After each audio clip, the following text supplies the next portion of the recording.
In this morning's reading from Mark, Jesus is on the road through Jericho, on his way to Jerusalem for the last time. Jericho was a major city and a gateway from the south to Jerusalem. It's also an ancient city. As part of the Palestinian territories today, it's one of the oldest continually inhabited cities in the world, with the earliest settlements dating back 11,000 years. Sitting at 846 feet below sea level, and known in the Bible as the city of palm trees, Jericho is an oasis in the middle of the desert, thanks to a water source known as Elisha's spring. King Herod the Great built his winter palace in Jericho, and other nobles followed suit. As a major trading hub, Jericho would have had lots of traffic even at regular times. But every Jew in every land who was able to travel was required to be in Jerusalem for Passover, and any of them coming from the south would be passing through that gateway in Jericho. So when you hear this story about Blind Bartimaeus, think bustling city with lots of people coming and going, transacting trade. Zacchaeus was their tax collector in the region. The text itself tells us that Jesus and his disciples, likely more than just the 12, are with a large crowd leaving the city. While people begging could be found at the gates of every city, Jericho would have been a prime location to ask for help, given the wealth within the city and the large crowds always coming and passing through. Bartimaeus would not have been the only one trying to scrape together some help, either at the gate or along the roads leading to and from. Jesus, and likely most of the large crowd around him, are making that Passover pilgrimage. Jesus' triumphal entry into Jerusalem is the very next story, and he's already got a crowd around him as they leave Jericho. Jesus has a lot in his mind. He knows what awaits him in Jerusalem.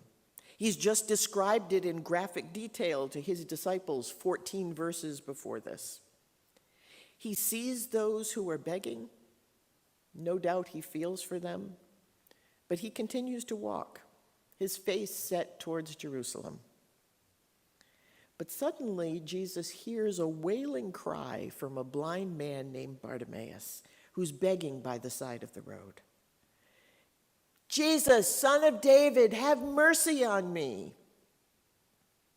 Jesus walks on, but the plea comes again, louder, more pitiful. "Son of David, have mercy on me." Jesus, no doubt, also heard those telling Bartimaeus to shut up. Don't bother the teacher. Hit up somebody else. They'd said the same thing to little children earlier in this same chapter. And like with the children, probably with a combination of compassion for the man and anger at the callous response to Bartimaeus' pleas, Jesus decides to stop. "Call him," Jesus says to the crowd, making them reverse their contempt and issue an invitation instead to Bartimaeus. "Cheer up," they say to Bartimaeus, "on your feet, he is calling you." Even the crowd knows how lucky Bartimaeus is. Jesus does not do this for everyone. Bartimaeus jumps to his feet and he throws off his cloak, probably his only significant possession, as it could serve as his bed, his blanket, and his coat. Bartimaeus makes his way to Jesus, already transformed in the mind of the crowd from a worthless beggar to a man worthy of a famous rabbi's attention, their own blindness cured before his. At last, Bartimaeus reaches Jesus. Jesus sees him, a blind man, reduced to begging in the streets, standing before him. His need is as obvious as the summer sun. And yet, Jesus still asks him, "What do you want me to do for you?" Bartimaeus says simply, "Rabbi, I want to see." Jesus gives an equally simple reply, "Go, your faith has made you well." There are lots of potential lessons for us in this story, but we're focused on choices this year, and this story gives us a couple of obvious choices and some that are more subtle. The first obvious one is Bartimaeus choosing not just to call out to Jesus in the first place, but to call out to him specifically as Son of David. There were a variety of expectations for a coming Messiah in Jesus' day, but at the top of the list of qualifications for almost all of them was that the Messiah would be of the house and lineage of King David. Mark's gospel doesn't give us a genealogy for Jesus, but Matthew and Luke both do, and both of them have Jesus as a descendant of King David. Ironically, Bartimaeus calling out loudly to Jesus as Son of David was his way of saying, "I see you. I know who you are." And I think that's part of what tips the scales for Jesus in deciding to stop and help him instead of the myriad other people who were no doubt begging in the same area. By stopping, Jesus acknowledges, before we're told he's surrounded by his disciples and a large crowd of others heading for the Passover. In stopping, Jesus acknowledges and accepts the title Son of David before that crowd. And that is a surprising choice for Jesus to make in Mark's gospel. Jesus has a very public ministry, but overtly equating himself with messianic expectations is rare across all the Gospels, and it's intentionally shunned in the Gospel of Mark, until this moment. Throughout Mark's Gospel, Jesus tells both his disciples and those who either experience or witness his miracles to keep quiet about it. Don't tell anyone what you just saw. Yeah, I healed you. Don't tell anyone. Yeah, we're up on this mountain and you've seen me glowing and all that. Don't tell anybody. Jesus says it time and time again. It's common enough in Mark that in biblical studies it has a name. It's called the Markan or Messianic secret. No one in Mark, no one uses the title Son of David for Jesus until Bartimaeus says the quiet part out loud in his wailing cry for help outside of Jericho. Why Jesus wants to keep that messianic secret is hotly debated. I side with those who believe that Jesus was afraid that publicly equating himself with the Messiah would make people misunderstand his role.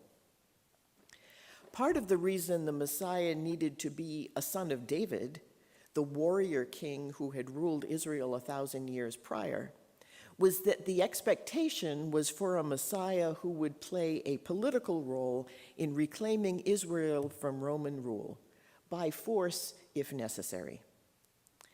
But the way of liberation in the realm of God is neither political nor coercive. The ends don't justify the means when God is calling the shots.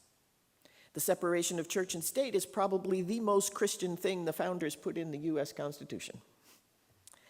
The prophet Zechariah summed it up well in chapter 4, verse 6 of the Old Testament book that bears his name.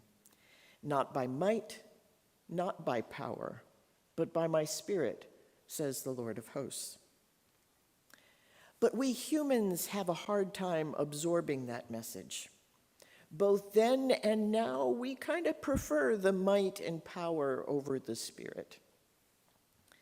The Messiah for those in Jesus' day, and sadly for too many Christians today, was about winning in all the ways we human beings think about that. Power, fame, glory, wealth. The one who goes first and is served and worshiped by all the others. The Messiah rules with justice, to be sure, but he rules on earth with the might of armies to make others conform to his brand of righteousness. We prefer a Messiah who doesn't get crucified, especially without even trying to put up a fight. In the chapter before this, when Peter, James, and John saw Jesus in his glory at the Transfiguration, Jesus told them not to tell anybody what they had seen. Keep it secret. Keep it safe. Expectations for what the Messiah would be and do were already well off the mark. Glory is what everyone expected and what everyone thought would save them if they could just manage to be part of it. It would not help things if people were talking about seeing him lit up in glory at the top of a mountain. As it was, that vision tripped up James and John, as we will see in a minute. What Jesus did want everyone to witness was his response to the acts of Roman brutality that everyone knew all too well, and that he would experience in his own flesh the next week. His hope was, I believe, that as hard as it would be to understand, that spirit of nonviolent resistance was the power that would make the liberating work of the Messiah possible, both in Jesus as an individual and through his disciples when he was gone. God's kingdom would come on earth as it is in heaven, not by might, not by power, but by the Spirit they would see on display the next week. The Spirit of the Messiah, the Holy Spirit. And here it comes, last week of his life. So now is the time to ask people to tune in. With the cry of Bartimaeus providing the opportunity, Jesus decides to end the secret, to make what was whispered in back rooms shown at the gates of the wealthy, bustling city of Jericho at the busiest time of the year. Someone's calling for the Son of David? Okay, I'll stop. That's me. But don't look to the books of Samuel or Kings for what to expect from this anointed one, which is what the word Messiah literally means, anointed one. Look to Isaiah's servant songs. Look to the one who Isaiah says will cause the blind to see, as well as the one who will free the captive. Come here, Bartimaeus. In a sense, Jesus' procession into Jerusalem begins here. Bartimaeus throws off his cloak as he comes to Jesus. 18 miles up the road, others, likely including many from the same crowd in Jericho, will also throw down their cloaks to make a royal way as Jesus rides into Jerusalem. But it's not only Jesus who's teaching here. In a more subtle way, Mark's gospel is also teaching us by the choices it makes in which stories to tell us, with which details, and in what order. If you read the story in the context of what comes before it, you should hear an echo. We've already noted the echo of the story of the little children trying to get to Jesus early in the chapter, and noted that the secret was still intact at the moment of Jesus' greatest visible glory in the chapter before. I mentioned that the vision of the Transfiguration in chapter 9 tripped up James and John, and I think that's evident here in chapter 10. Right before the Bartimaeus story, in verse 35, James and John come forward and say to Jesus, "Teacher, we want you to do for us whatever we ask of you." Jesus responds, "What is it you want me to do for you?" The exact same words that he asks Bartimaeus. James and John reply that when Jesus is glorified, they want to sit on his right hand and on his left, the places of honor. Jesus denies their request, saying it's not his decision to make. And since their attempted power grab makes the rest of the disciples mad, Jesus calls them all together to remind them of his teaching, the lessons that his disciples, especially James and John, should have learned by now. You know, Jesus says, that those who are regarded as rulers of the Gentiles lord it over them, and their high officials exercise authority over them. Not so with you. Instead, whoever wants to become great among you must be your servant, and whoever wants to be first must be slave of all. For even the Son of Man did not come to be served, but to serve, and to give his life as a ransom for many. The words of Jesus being repeated in our story, "What is it you want me to do for you?" Especially in light of the fact that what Bartimaeus wants is already obvious. Like, duh, blind beggar here, what do you think? I don't want a pony. That repeat of the question makes Bartimaeus a foil for James and John's request. The disciples approach boldly and say, "We want you to do for us whatever we ask of you." In other words, we want you, Jesus, to serve us. How different that is from the cry of Bartimaeus, "Son of David, have mercy on me," waiting to approach until Jesus calls for him. And how different are the requests. Jesus grants the request for mercy and reprimands the request for glory. Adding to Bartimaeus as a foil is his name. In Matthew, Jesus heals 2 blind men here. Luke gives us just one, but only Mark gives us a name. The name Bartimaeus means son of Timaeus in Aramaic, and the name Timaeus comes from the word meaning to honor, to prize something of value. Throughout his entire life, every time Bartimaeus heard his name, he heard that he was the son of one who was highly valued. And yet here he is, a blind beggar at the gates of Jericho. The first had become last. And yet, when Jesus asked Bartimaeus, "What would you like me to do for you?" he merely asks to see. James and John were fishermen who Jesus had already elevated to be 2 of his 3 closest disciples. Along with Peter, they were the ones privy to moments like the Transfiguration and special teachings that the other 9 were not. James and John were already among the last made first. But that's still not good enough for them.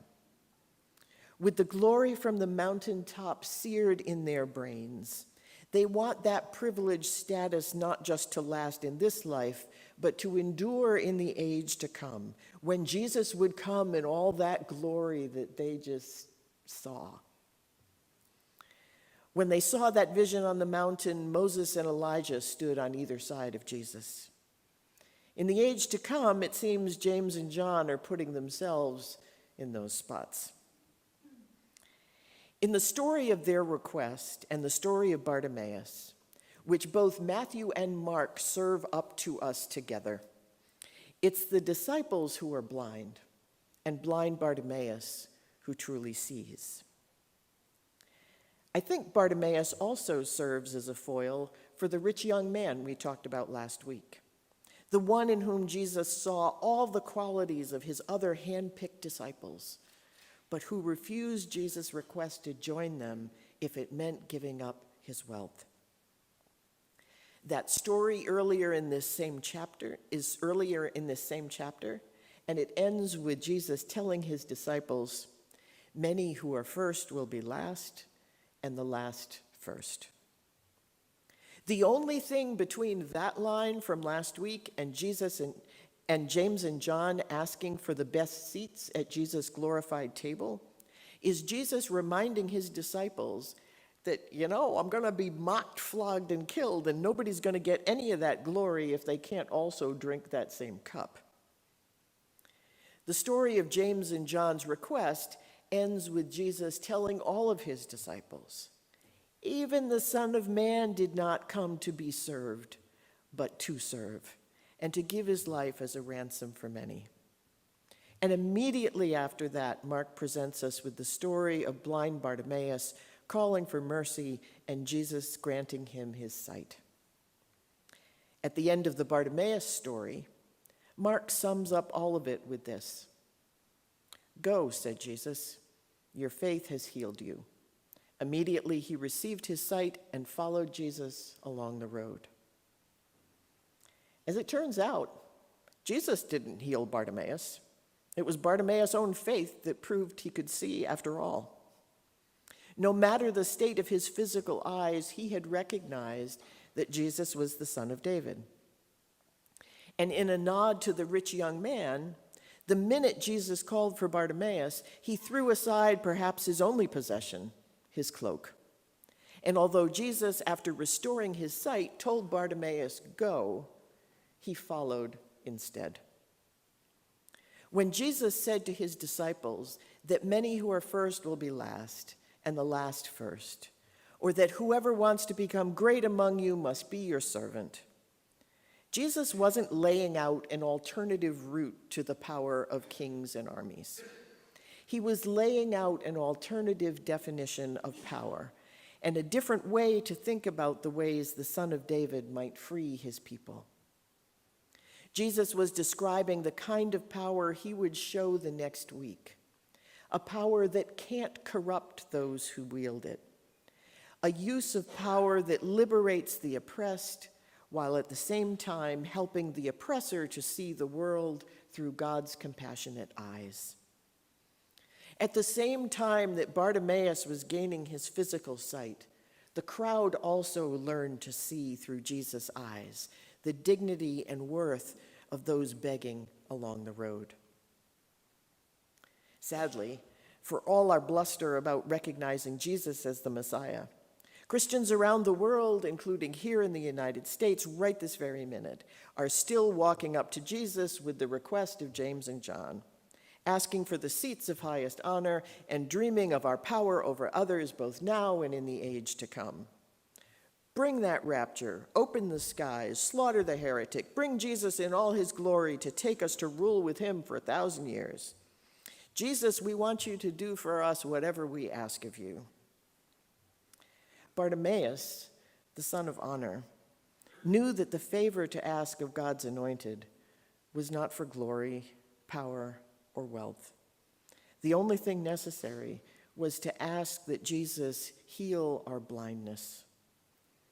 If we were able to recognize our condition and make that request of Jesus, "Rabbi, I want to see," by that act of faith, we would heal ourselves. Amen.